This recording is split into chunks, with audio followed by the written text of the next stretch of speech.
আপোনালোকে সকলে জ্ঞাত যে আমাৰ পলাকবাৰী সমষ্টিত বহু বছৰৰ অন্তত প্ৰায় 20 বছৰৰ অন্তত আমাৰ বিশেষকৈ দখলা সত্ৰপাৰা আমাৰ নহিৰা গুইমাৰা আৰু বেজত্তাৰীৰ বিভিন্ন অঞ্চলত এইবাৰ বানপানী হয় বহু বছৰৰ অন্তত আৰু তাৎক্ষণিকভাৱে আমি তিনিটাকৈ শিবিৰ দখলা কমাৰ্চ কলেজ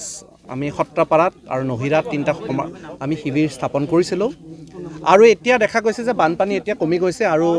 ইতিমধ্যে চৰকাৰৰ ফালৰ পৰা ব্যৱস্থা গ্ৰহণ কৰা হৈছিল আৰু বানপানী কমি গৈছে তৎসত্ত্বেও আজি আমি বানপানী শেষ হোৱাৰ পিছত যেহেতু বিভিন্ন ধৰণৰ বেমাৰ আজাৰ হয় বহুতৰে আৰু টকা পইচাৰ অলপ নাটনি হয় সেই ক্ষেত্ৰত আমি আমাৰ পলাকবাৰী সমষ্টিৰ লগতে আমাৰ ৰাজ্যিক আমাৰ জিলা আমাৰ বিজেপিৰ যি কিষাণ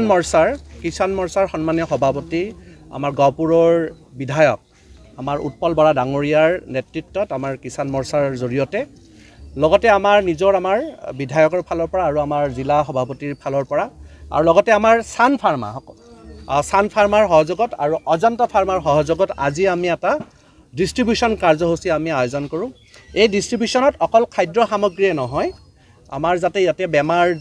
যাতে নহয় কাৰো সেইটো কাৰণে ফেনাইল দিয়া হৈছে লগতে ব্লিচিং পাউডাৰ দিয়া হৈছে আৰু আমাৰ পানী চাফা কৰা কিছু মেডিচিনো ইয়াতে দিয়া হৈছে আৰু মই ধন্যবাদ জ্ঞাপন কৰিছোঁ স্থানীয় বিধায়ক হিচাপে আমাৰ আগৰ সকলে যে আজি এই যি আমাৰ বানপানী হৈছিলে সকলো ৰাইজক সকলো বিভিন্ন NGOৰ পৰা আদি কৰি বিভিন্ন দল সংগঠনে আমাক সহায় সহযোগিতা কৰিছে আৰু সেইটো কাৰণে এজন স্থানীয় বিধায়ক হিচাপে আমি আটাইকে ধন্যবাদ জ্ঞাপন কৰিছোঁ আৰু আজিৰ এই যিটো আমাৰ আজিৰ পদক্ষেপটোৰ কাৰণেও মাননীয় আমাৰ ৰাজ্যিক সভাপতি কিষাণ মৰ্চাৰ উৎপল বৰা ডাঙৰীয়াক লগতে আমাৰ জিলা বিজেপিৰ সভাপতি লগতে আমাৰ ছান ফাৰ্মাৰ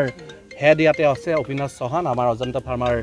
ৰতন ৰয় ডাঙৰীয়া আছে আমি সকলোকে ধন্যবাদ জ্ঞাপন কৰিছোঁ আৰু আমাৰ বিজেপিৰ শুভাকাংক্ষীসকল আছে আমাৰ ফালৰ পৰাও তেওঁলোকক আমাৰ ৰাইজক আজি কিছু বস্তু বিতৰণ কৰা গৈছে চ' সকলোকে ধন্যবাদ জ্ঞাপন কৰিছোঁ আপোনালোকৰ সংবাদ মাধ্যমৰ জৰিয়তে ধন্যবাদ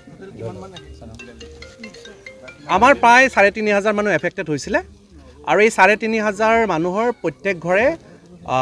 কম বেছি পৰিমাণে সকলোৱে সামগ্ৰী পাইছে আৰু যিহেতু আমাৰ কথাটো এনেকুৱা ধৰণৰ হঠাৎ হোৱা বানপানী তৎসত্ত্বেও কিন্তু প্ৰশাসনিকভাৱে আমাৰ যি ব্যৱস্থা কৰিব লাগিছিলে এই ব্যৱস্থা কৰা হৈছে আৰু ইতিমধ্যে যিবিলাকৰ ঘৰ ডেমেজ হৈছিলে যিবিলাকৰ আংশিকভাৱে ডেমেজ হৈছে আৰু পাৰ্চেল ডেমেজ হৈছে বা কমপ্লিট ডেমেজ হৈছে তেওঁলোকক টকা পইচা দিয়াৰ কাৰণে ইতিমধ্যে আমাৰ গাংবুঢ়াৰ পৰা আমি লিষ্ট তৈয়াৰ কৰিছোঁ ইতিমধ্যে তেওঁলোককো সেই সহযোগিতাখিনি দিয়া হ'ব আমাৰ উৎপল বৰা ডাঙৰীয়াই দুই এষাৰ আপোনালোকক ক'ব তেওঁ